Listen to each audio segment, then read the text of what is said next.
you've got Michelin star chefs cooking free food. Yeah. Like that's you think maybe like some soccer moms will come in and like make some crock pot meals, but no, it's like y'all are making vinaigrettes and you got lentils going and like you're making really good flavor. I mean, I've gone in there and smelled it and it's like, this is all free. How do I subscribe to this meal service? That's one of the things that kind of sets us apart, I think. Why can't everybody have a meal that is cooked by a chef? Right. Not just the people who can afford it. Ben,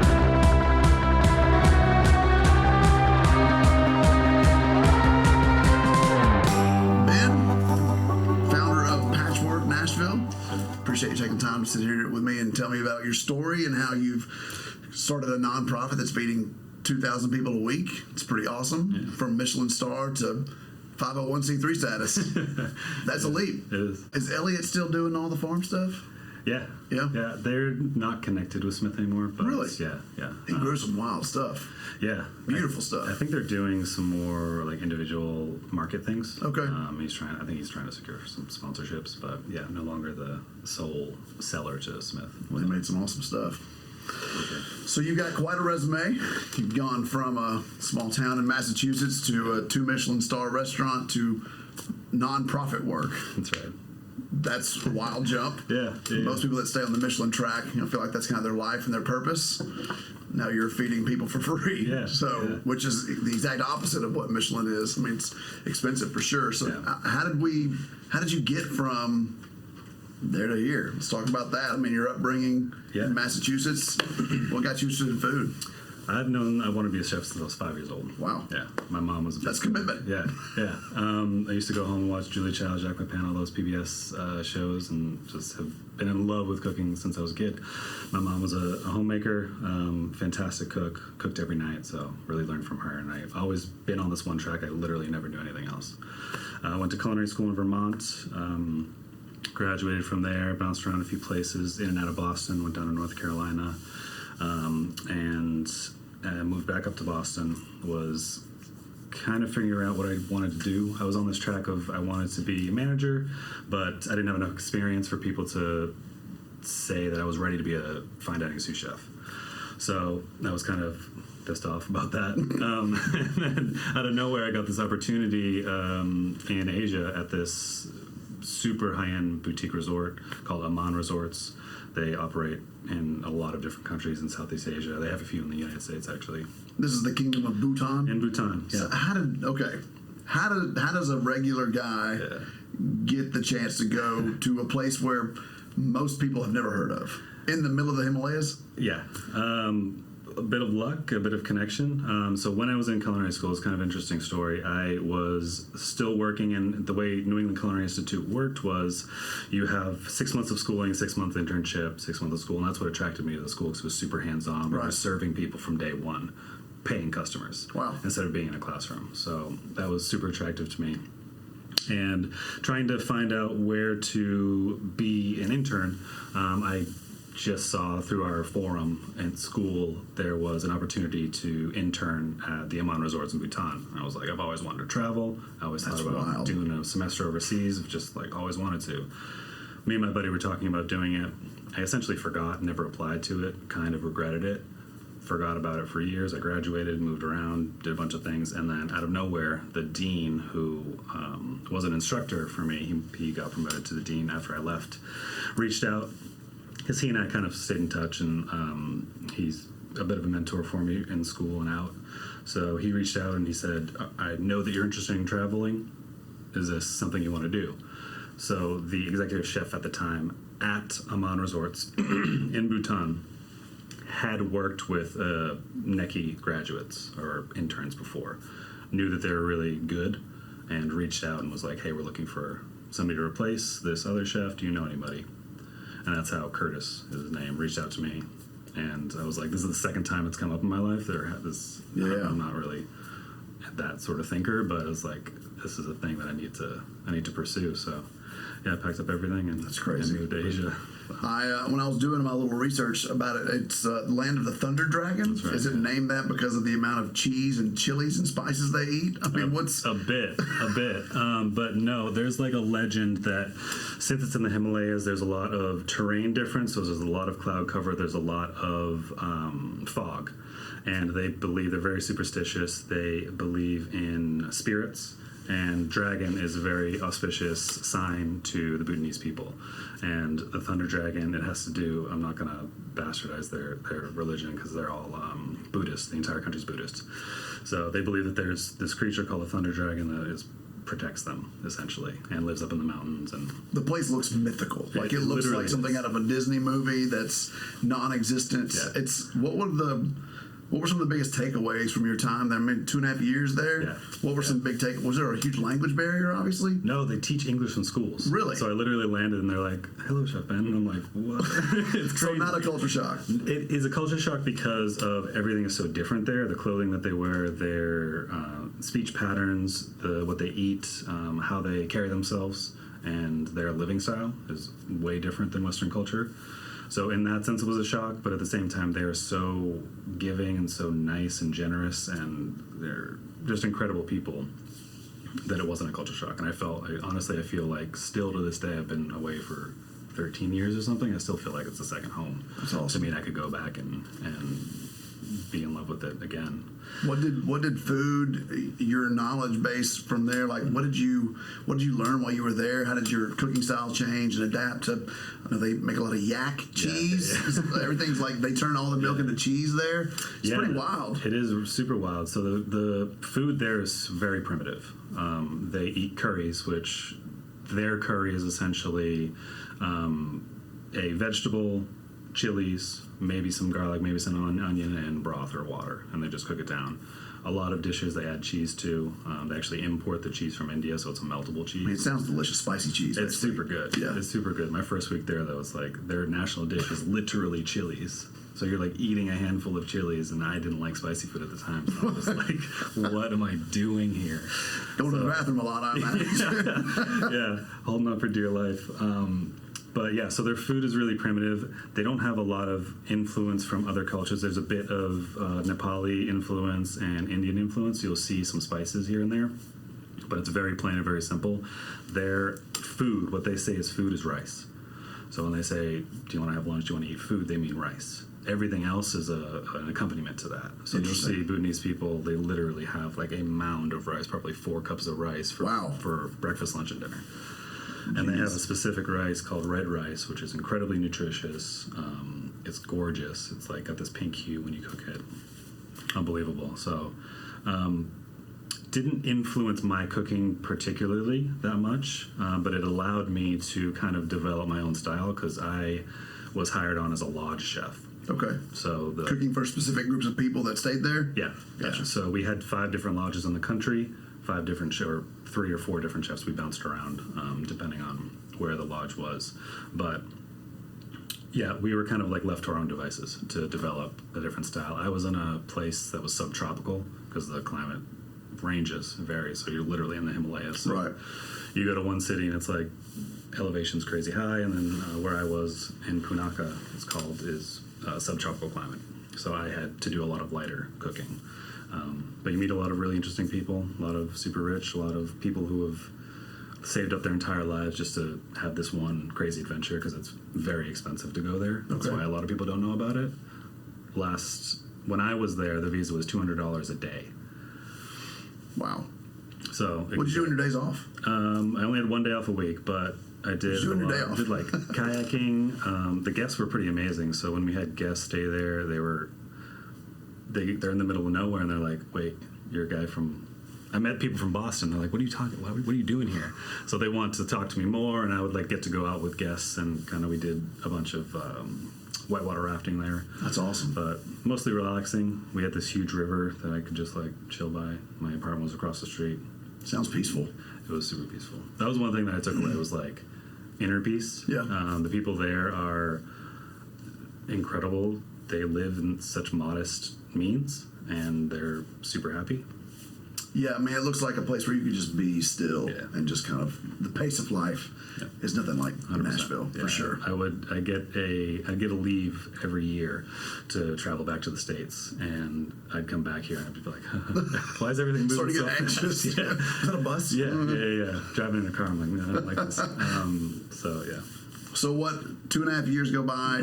Did you want to leave? Was your visa expire? What was going on? Combination of back? a little bit of everything. My visa was up.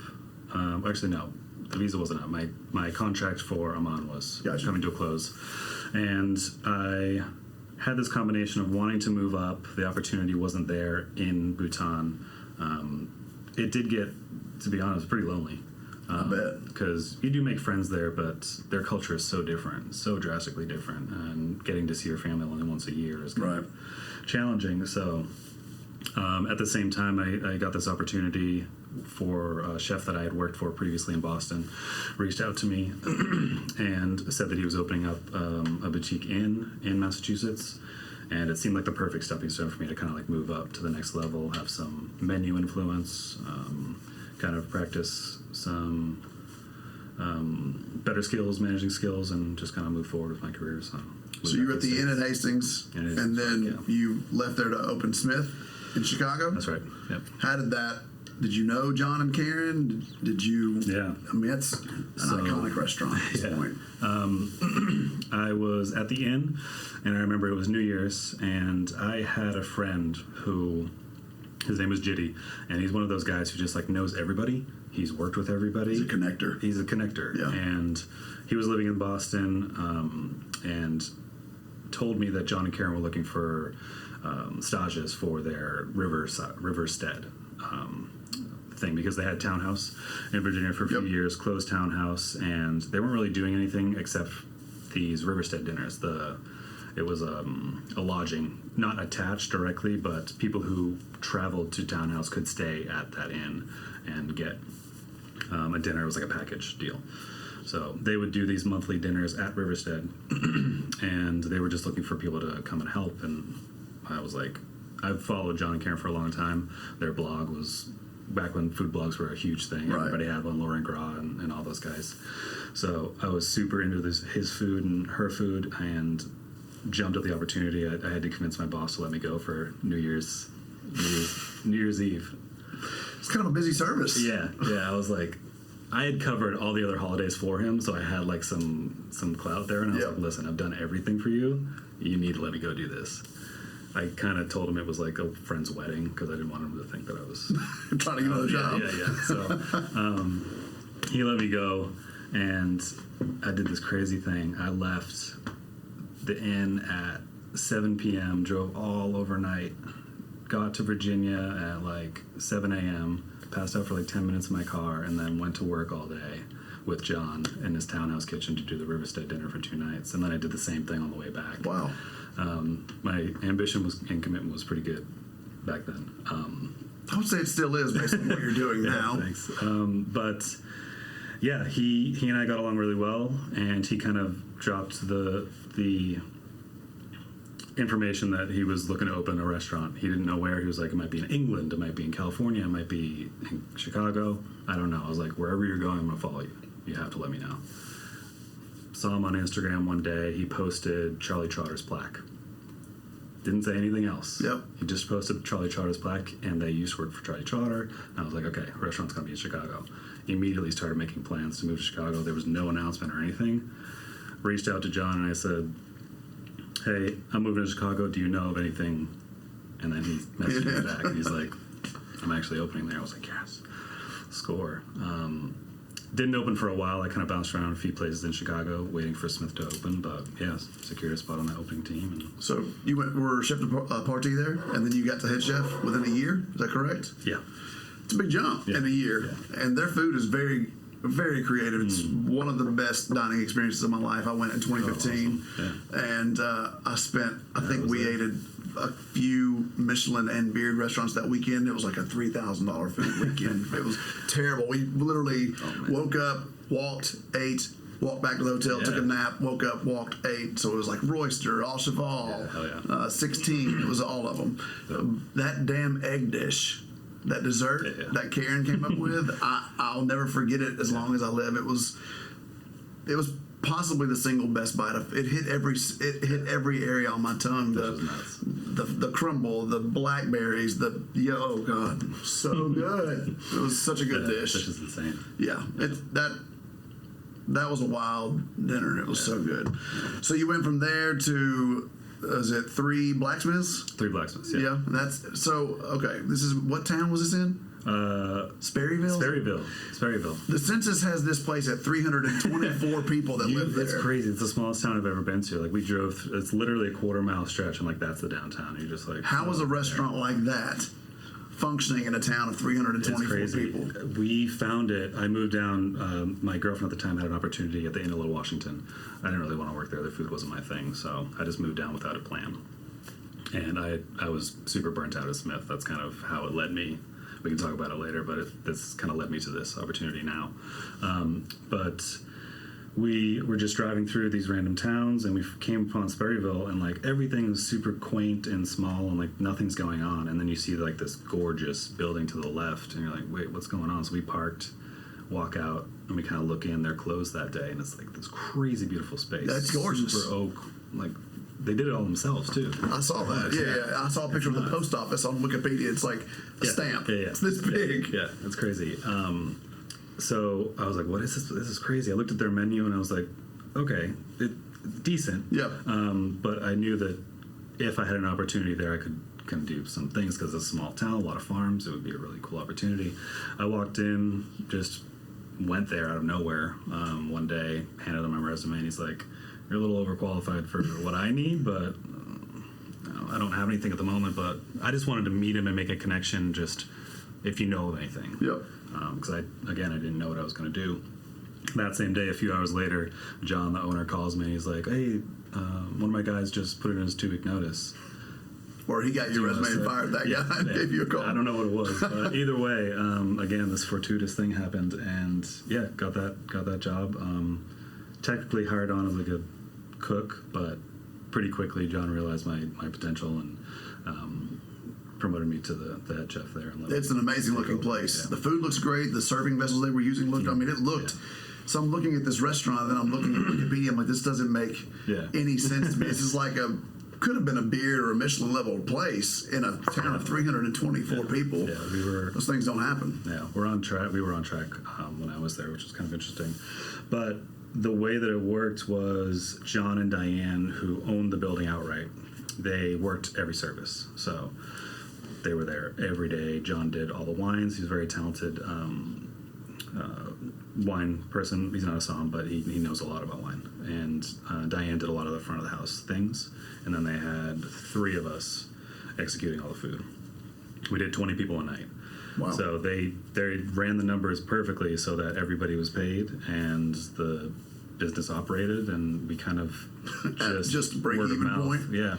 Wow. Sort of word of mouth got things going, and I knew a lot of people that from Chicago, like those fine dining travelers that just travel to city from city and want to eat Michelin star food, so they would come down and eat, and that's kind of how we got some clout. And it looked great. Yeah, we got some accolades and the Rammies. It's like the Oscars of DC food, and we actually won Best Fine Dining Restaurant 2 years ago. That's awesome. Which was when I was there. So yeah, it was pretty cool. Like this tiny little place that does 20 people a night got it's wild. Some decent accolades. Yeah.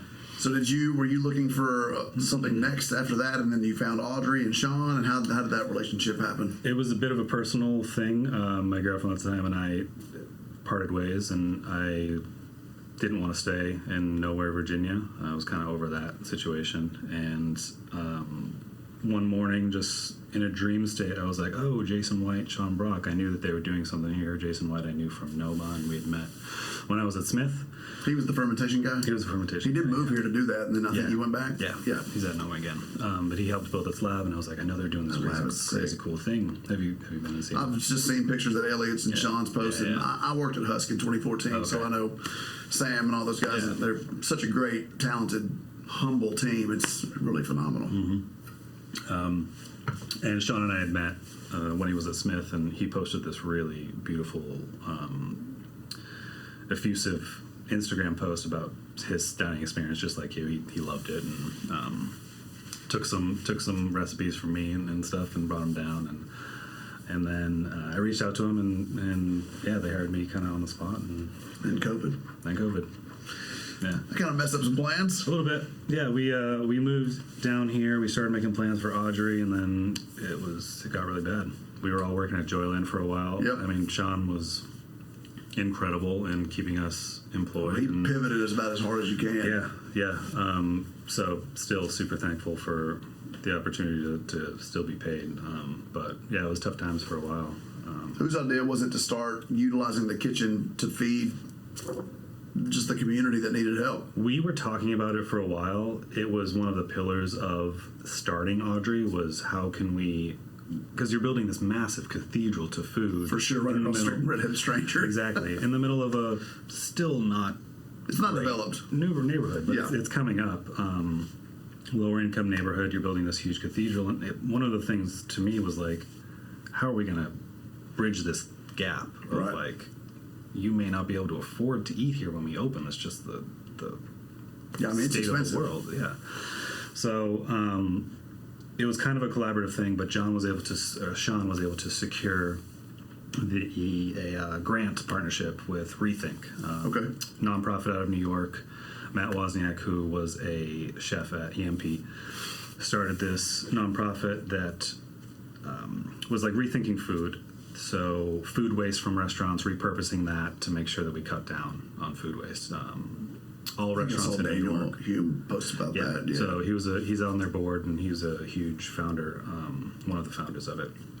So they also had to change their tactics during COVID, and they helped a lot of restaurants keep the lights on, keep people paid, and it helped us feed the community. So we secured a grant for them to fund this program where we would produce 2,000 meals a week. So we utilized our back prep kitchen for that. Sean asked for a volunteer. I immediately jumped on it because I was like, this is my thing. Right. I want to do this 100%. And yeah, started doing that. So how did the idea of Patchwork, this thing becoming a real job, a real business to feed the community, like how did this develop in your mind? And how did you really take it to where it is a viable business? Because it's not cheap to fund. So how did you do all that? So while I was working at Audrey, kind of doing these community meals, I just realized that this was the path that I wanted to take. I'd always, like I said, I burnt out pretty hard after Chicago, and just knew that I wanted to do something different and didn't know what I wanted to do. It's one of the things that attracted me to Sean's ethos, is his sort of like mental health. Did you ever debate leaving this industry? Oh yeah, a couple of different times. Yeah. How many hours a week were you working at Smyth? Too many to count? Yeah, I mean, a lot. A lot. Yeah, 80, we'll just leave it there. 90 plus, yeah. It's been And a lot of figures. it's one of those things where I'm a control freak, as is John, and I wasn't good at delegating and wanted to do everything myself. So even on my off days, it would be I'd check my phone constantly for orders and making sure I got everything's right, and just It leads you you're alive. always on. Yeah. So I had one of those burnouts everybody talks about. That was not fun. But yeah, I always knew that I wanted to do something different, and sort of fell into this opportunity with Sean and serving the community meals. So this whole time I was like, I want to do this in the long run. And I'm trying to think, we're in this small kitchen, we're cooking, every meal is a pound. So we're cooking thousands of pounds of food a week. Huge containers of food, taking up a ton of space. I'm like, there's no way we're going to be able to do this when the restaurant opens. So we're trying to juggle ideas and just figure out what are we going to do. I finally come to the conclusion that we can't do this at Audrey. It's just not going to be feasible. So another part of that was, like I said before, how do we build this beautiful space for people to come and eat, serve all these free meals prior to being open, and then open and shut off that free meal for the community. I didn't want to have any weirdness happen, and I knew that the need was going to continue, just whether COVID was the thing or not. Right. Unfortunately, people are vulnerable, and it's probably always going to be that way. So I knew that the need was going to be there, And then really the only way to make it a viable business was to start a 501c3 nonprofit. Talked to all of my partners, and everybody was super supportive of that. Talked to Rethink, because they were obviously funding this, and I was like, what do you guys think Are they about still this? funding it? Yeah. Okay. Yeah.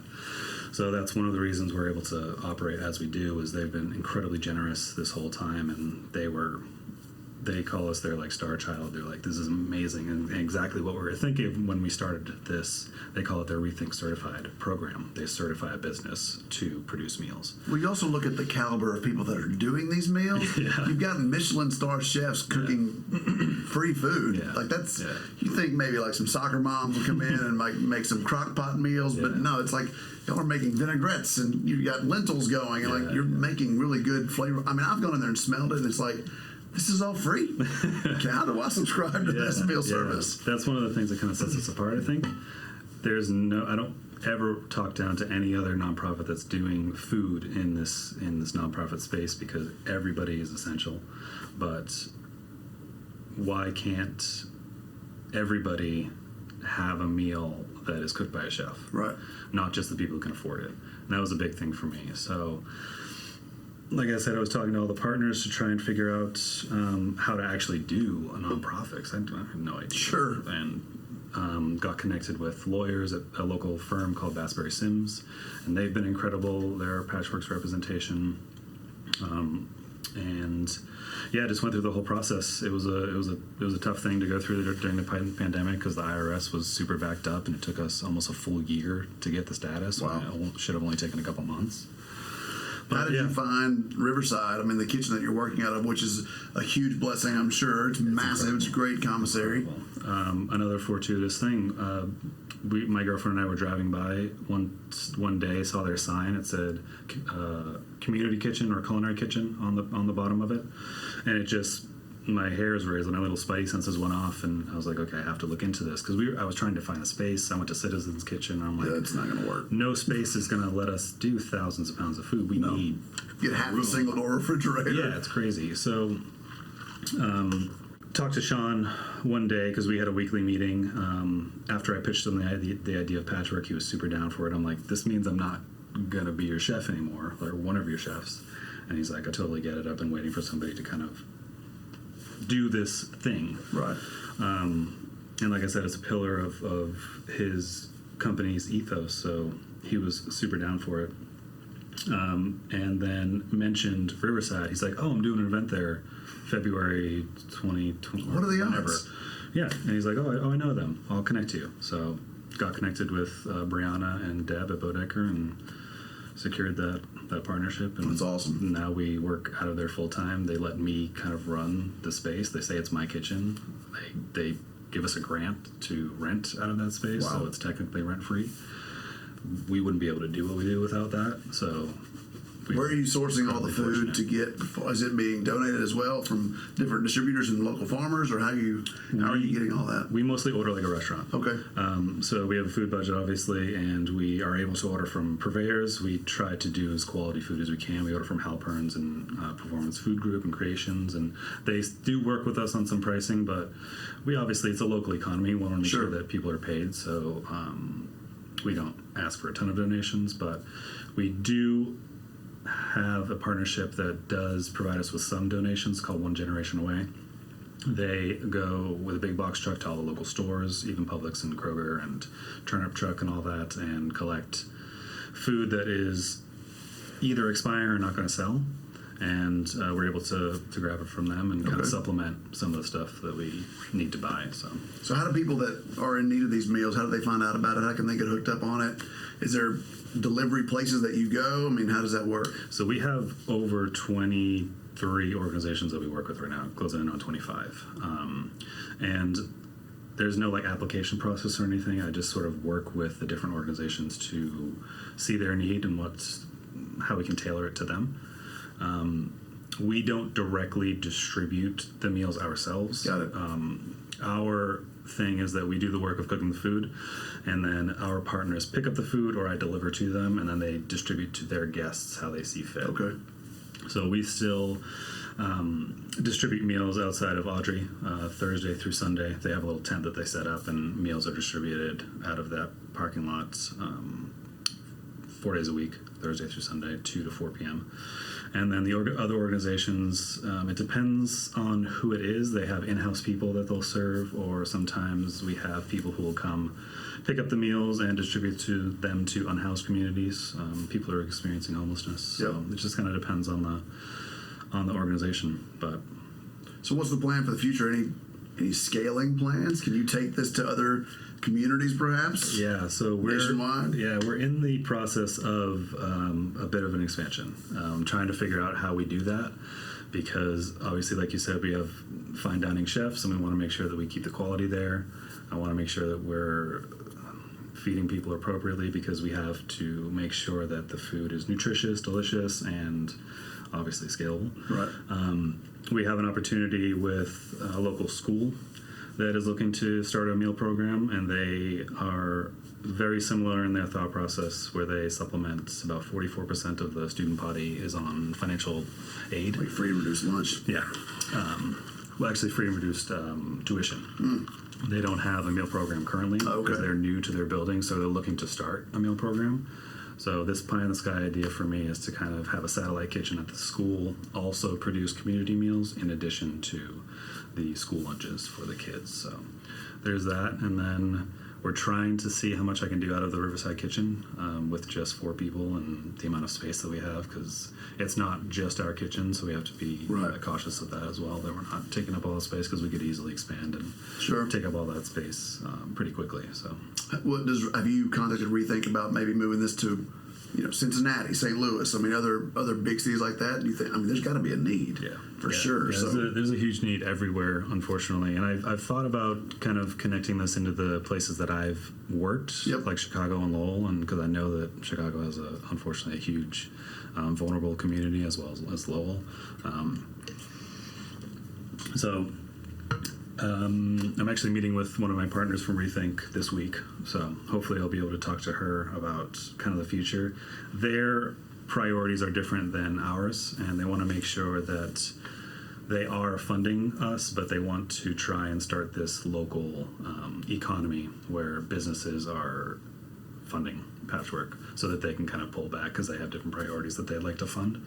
So that's the kind of a big push for me this year, is to kind of figure out and get any sort of sponsorships to help fund this venture. So one thing that's really great with Sean and his restaurant Audrey is every check there's a built-in, I think it's $2.50. That will cover. We just did it a couple weeks ago. Yeah, so that covers the cost of the food for one meal, and that's built into everybody. They can opt out if they choose to, but most people don't. I didn't even know it was on there. Yeah. I was like, oh, look, it's a donation. Yeah. That's cool. It's such a low thing. So I would love to have other restaurants kind of help with that. That'd be amazing. Kind of join in, because even if it was 50 cents, I mean. Exactly. If you're doing. Most guests aren't going to care. If you're doing one of the bigger restaurants downtown that's doing hundreds of people a night, $1 per person, that adds up the whole town. Crazy. So, just trying to make those connections and see what opportunities are there for local fundraising. How did you find your current team? I mean, you got people from Grace, Audrey, Blacksmith, Smyth. Yeah, I mean, how did you find who you're working with right now? Scott, who is one of the OG members, he was hired on for Audrey as well, and he volunteered for the opportunity to cook these community meals when we were out of Audrey, and he just did the same thing. He wanted to stay on, and he just loved what he was doing and didn't see his fit at Audrey, and was like, I think I'd rather do this, and Sean was okay with it, which was incredible. It's wild. You're doing so much more volume, but I feel like it's probably much less stress. It is. The pressure to cook a la minutes and exceptional perfect every time, and just the hours that you're keeping. You're not working 2 to 2. No. You're working 8 to 4. Yeah. It feels like it would be it's a chef's dream in a way. You get weekends off. Yeah. I mean, you've turned a chef into a normal job. I get kind of goosebumps when you said that, but I hate to talk about it because it sort of almost feels selfish. Right.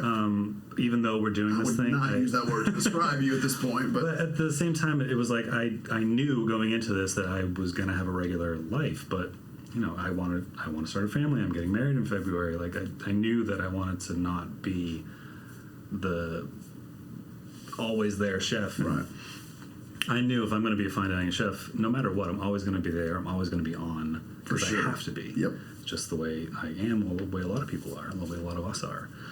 So, yeah, starting this was a bit of a, I don't want to say selfish, but I can't use another word. But, yeah, I knew that starting this, I was going to be able to have a life, but do something with it, which was super important to me. So, yeah, super lucky. But Scott was with me at Audrey and decided to stay on.